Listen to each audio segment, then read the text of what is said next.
Полиња, триумфалната капија и авенијата на големата армија, Арш де ла Дефанс, која што може да се види од градината Тилери е модерна капија, коцка испразната во средината, изградена од мермер и покриена со стаклени плочки. Капијата е посветена на хуманистичките идеали. Во неја е сместена фондацијата за правата на човекот. Таа била инаугурирана по повод 200 годишнината од Француската револуција.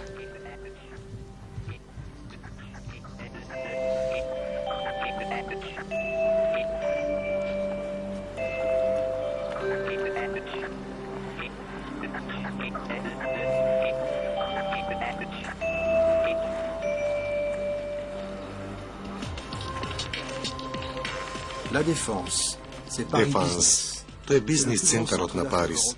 Тоа е најголемиот бизнис центар во Европа и овде се наоѓаат седиштата на сите големи мултинационални компании.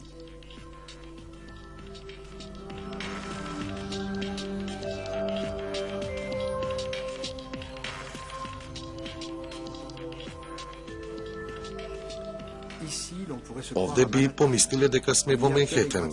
Има само облакодери поврзани меѓу себе со простор од 31 хектар наменет за пешаците.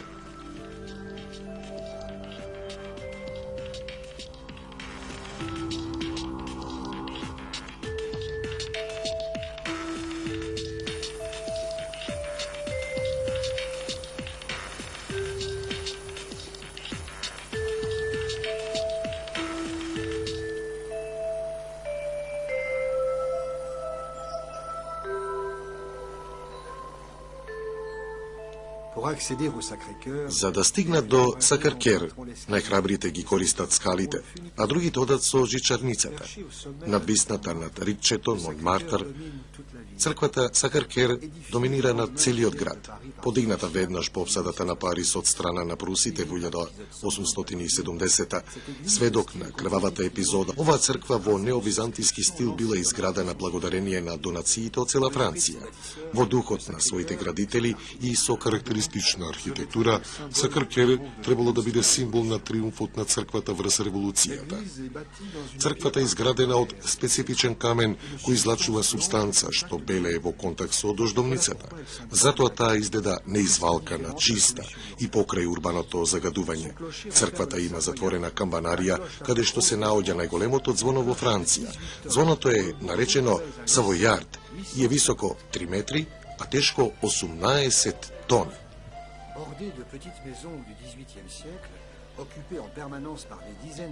Плоштадот Тертер, кој е обкружен со мале 19 век и на кој секогаш ќе сретнете десетици сликари и карикатуристи Париз. Туристите се туркаат околу плоштадот во надеж дека ќе најдат нешто од оној Монмартр на Пикасо, Гоген, Публо. Но за жал, тој Монмартр веќе не постои.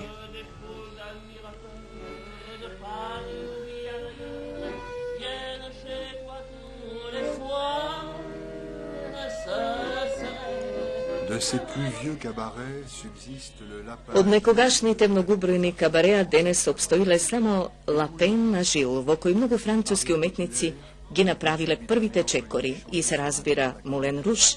Овој народен Париз беше дел од меланхолични песни и од звуците на хармониката. И само двете ветерници подсетуваат на тоа време.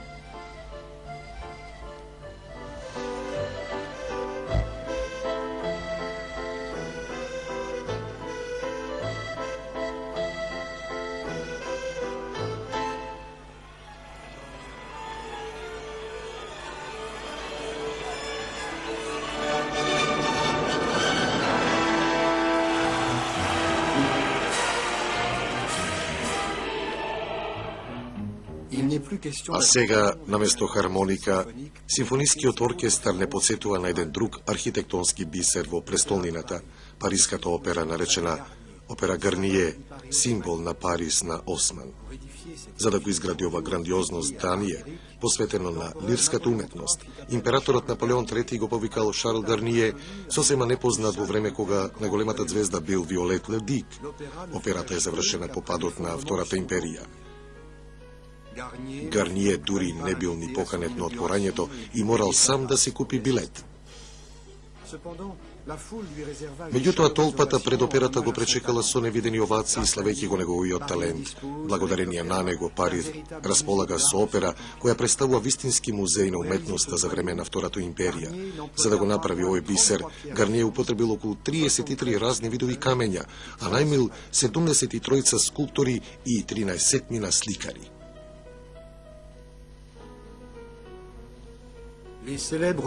Славните групи, статуи што ја красат фасадата, ги представуваат инструменталната музика, лирската драма и танцот.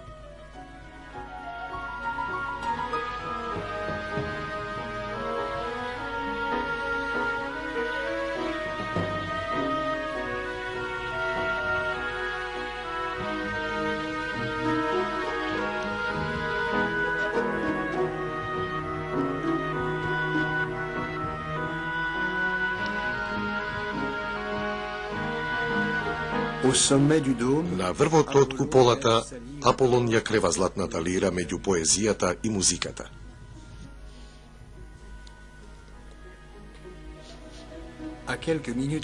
На неколку минути пеше од операта преку улицата Дела Пе се наоѓа Вендом. Плоштадот е типичен пример за класичната француска архитектура која му се должи на Мансар, архитектот на Луј XIV. Овде се наоѓа столбот Вендом, кој што е покриен од бронза, добиена од топовите што ги запленила војската на Наполеон. До 1789 и Француската револуција овде се наоѓал споменик на кралот со конј. Како капијата Карусел и триумфалната капија, и овој столб е изграден по наредба на Наполеон I во чест на големата армија.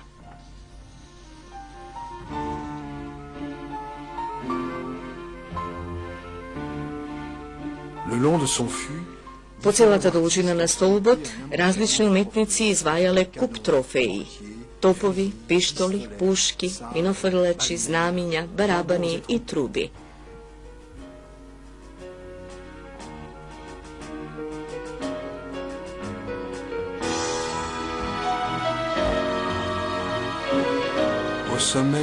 На врвот се наоѓа статуа на императорот Наполеон I.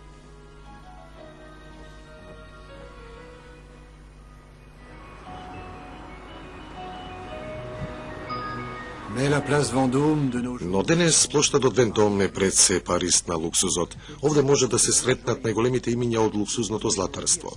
Првиот златар што отворил овде продавница бил Бушерон во 1893. По него дошле Алфред и Луи Картие во 1898 и Жозеф Шушеме во 1902. Потоа и многу други. А Шанел се инспирирала од осумаголната форма на плоштадот за шишенцата на своите парфеми.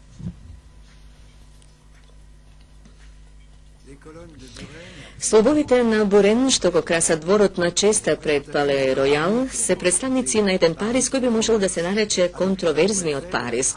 Со Ефеловата кула и пирамидата на Лувр и овие столбови денес се составен дел од пейзажот, но во времето на создавањето биле предмет на големи полемики кај парижаните.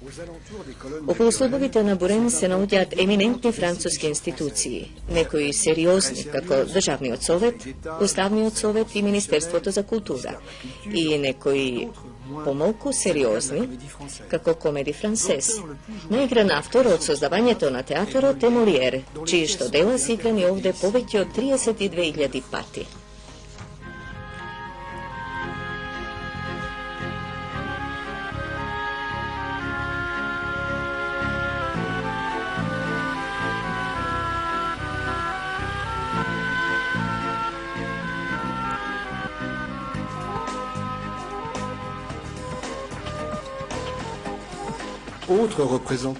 Друг еминентен представник на контроверзниот Париз е Националниот центар за култура и уметност Жорж Помпиду, кого французите милуваат да го нарекуваат Бобург или пак нафтена рафинерија.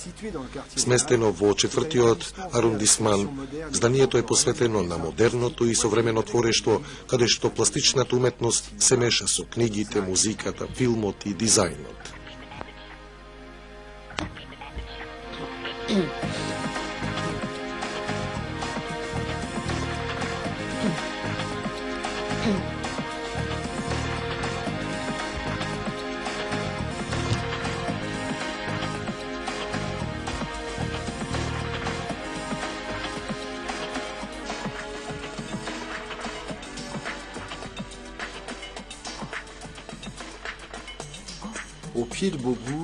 Пред Бобург се наоѓа фонтаната Стравински.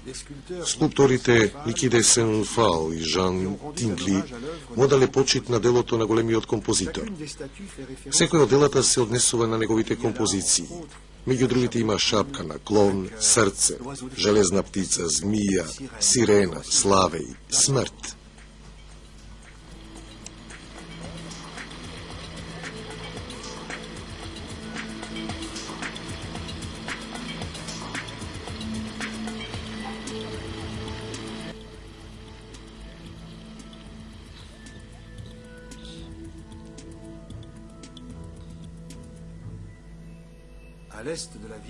Во источниот дел на градот, најсимволично место е без сомнение плоштадот Бастилја, символ на француската демократија и слобода. Плоштадот го добил името по славната тврдина која се издигала на ова место меѓу 14 век и 14 јули 1789. На овој датум парижаните го освоиле овој затвор, символ на кралскиот абсолютизам, настан што го означил почетокот на француската револуција. Јулскиот столб кој го краси централниот дел од плоштадот нема никаква врска со француската револуција од 1789. Столбот е изграден во чест на трите славни револуционерни денови од 1830, кои го доведуваат кралот Луи Филип на власт. На самиот столб се врежени имињата на 504 борци кои загинале за време на тие крвави денови. На врвот се наоѓа духот на слободата од Августин Димон. Тој висок 5 метри и во десната рака го држи факелот на цивилизацијата, а во левата скршениот синџир на деспотизмот. И токму профилот на Јулскиот столб е инспирација за полукружната форма на опера Бастилја, која се наоѓа спроти него и представува ултрамодерна сала за спектакли, отворена на 13 јули 1989 по повод 200 годишнината од Француската револуција. Ако одиме уште поисточно, имаме попетна средба со спортскиот Парис и Пале Омниспорт Пари Берси. Во овој огромен комплекс може да се играат 24 различни спортски дисциплини. Токму овде секоја година во февруари се одржува најголемиот турнир во џудо во светот. Исто така овде се одржуваат и многубројни концерти.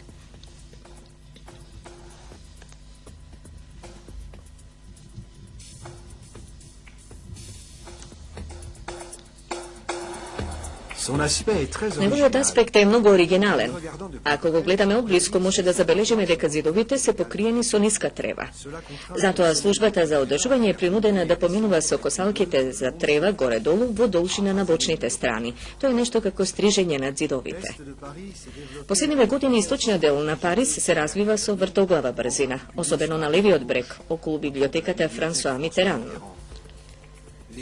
4 згради што го сочинуваат објектот подсетуваат на отворени книги.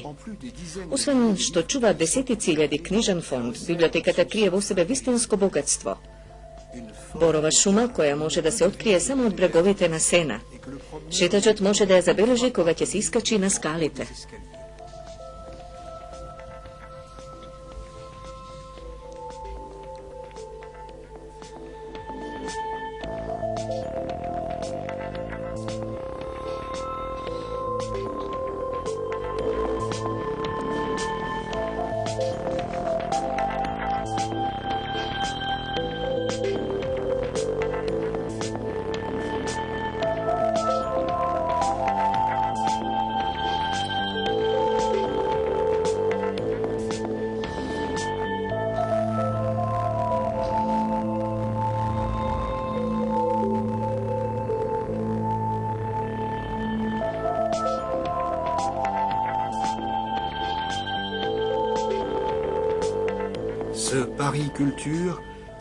Корените на овој Париз, Париз на културата, овој Париз за почит, се наоѓаат недалеку од овде крај Сена во Природно-научниот музеј, создаден во 18 век од страна на најголемите француски научници, како Бифон, автор на славната природна историја, но и на Кувие, Туен, Бернан де Сен-Диер.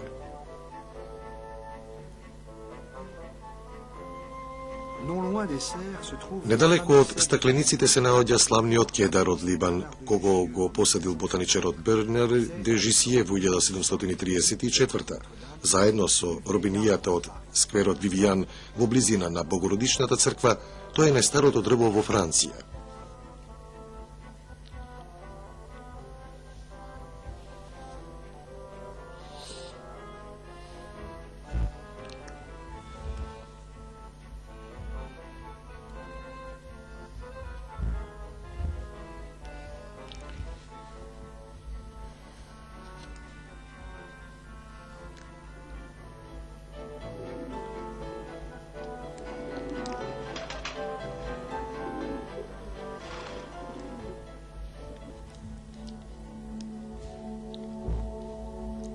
Во сенка на кулата од универзитетскиот кампус Жусие се наоѓаат остатоци од арената на Лутеција, друг сведок на корените на Париз.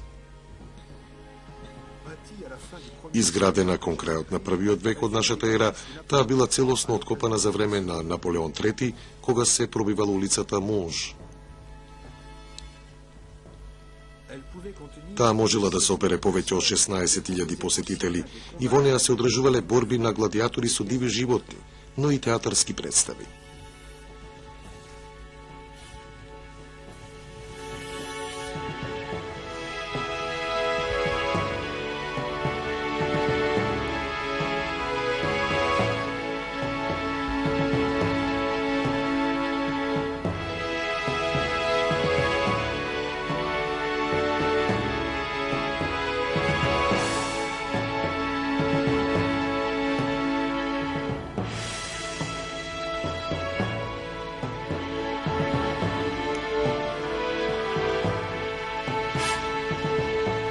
Најстарите остатоци се наоѓаат само на неколку десетици метри од една од најновите архитектонски реализации, Институтот на арапскиот свет. Зданието е плод на партнерството меѓу Франција и 22 арапски земји, со цел да се приближи нивната култура. Тоа е во исто време библиотека и музеи на арапско-исламската култура. Северната фасада од зданието е свртена околу историскиот Париз, а јужната фасада потсетува на арапската геометрија.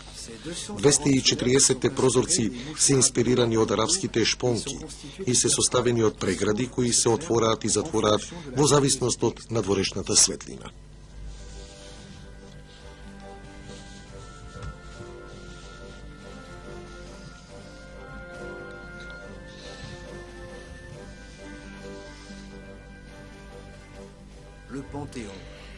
Пантеонот е сместен на ричето Сен Женевиев, во срцето на латинскиот кварт.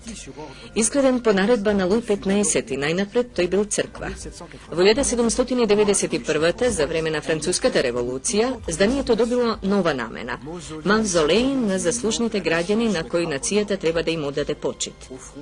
Пред главниот влез стои надписот «На големите луѓе што ги признава татковината». А колку мина се тие големи луѓе? 73. Но сите не го имаат истото реноме. Некои се познати во целиот свет. Филозофите Волтер и Русо, Виктор Иго, физичарката Марија Кюри, Морис Шуман, еден од татковците на Европа, Рене Касен, таткото на Универзалната декларација за правата на човекот. Последниот голем човек што влезе меѓу овие благородни ѕидови на 30 ноември 2002 е Александар Дима, големиот романсиер, авторот на Тројцата мускетари.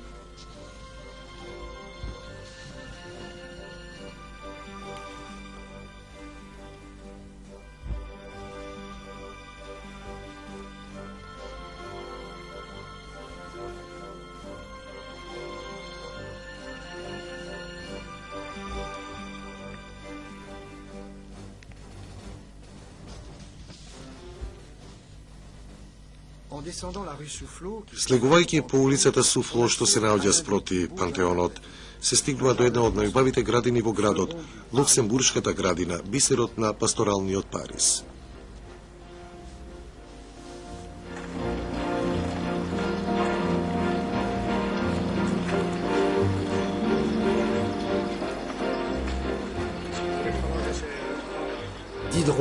Дидро и Жан-Жак Русо ја барале својата инспирација талкајки крај цветните алеи.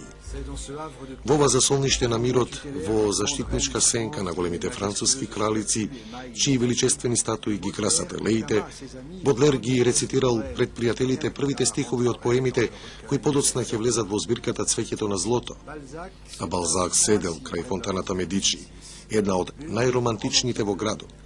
Фонтана чија што храбра сензуалност предизвикала живи критики во своето време.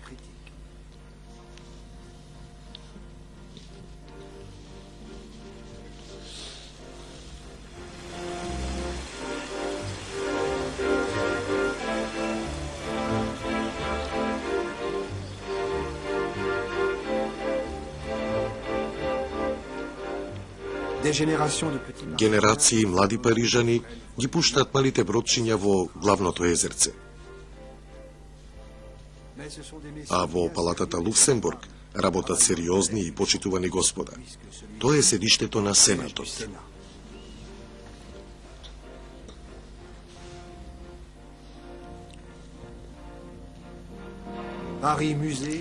Музеот Парис не води до музеот Орси на брегот на Сена. Тоа е поранешна железничка станица која најнапред требало да се пренамени во луксузен хотел, но во 1977 председателот Жискар д'Естен решил да ја претвори во музеј посветен на западното уметничко творештво од 1850 до 1914. Денес Орси поседува исклучителна колекција на дела од импресионистите Моне, Мане, Дега, Сезан, Ренуар, Писаро, но и платни изработени од сликари од следната генерација, како што се Ван Гог и Тулус-Лотрек.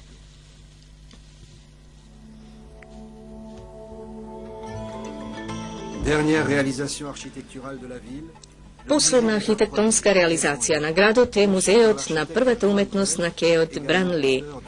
Жан Новел, авторот на Институтот на арапскиот свет, го направил проектот, а председателот Жак Ширак го отворил музеот на 20 јуни 2006. Во музеот се собрани поранешните етнолошки колекции од Музеот на човекот и Националниот музеј на уметноста на Африка и Океанија.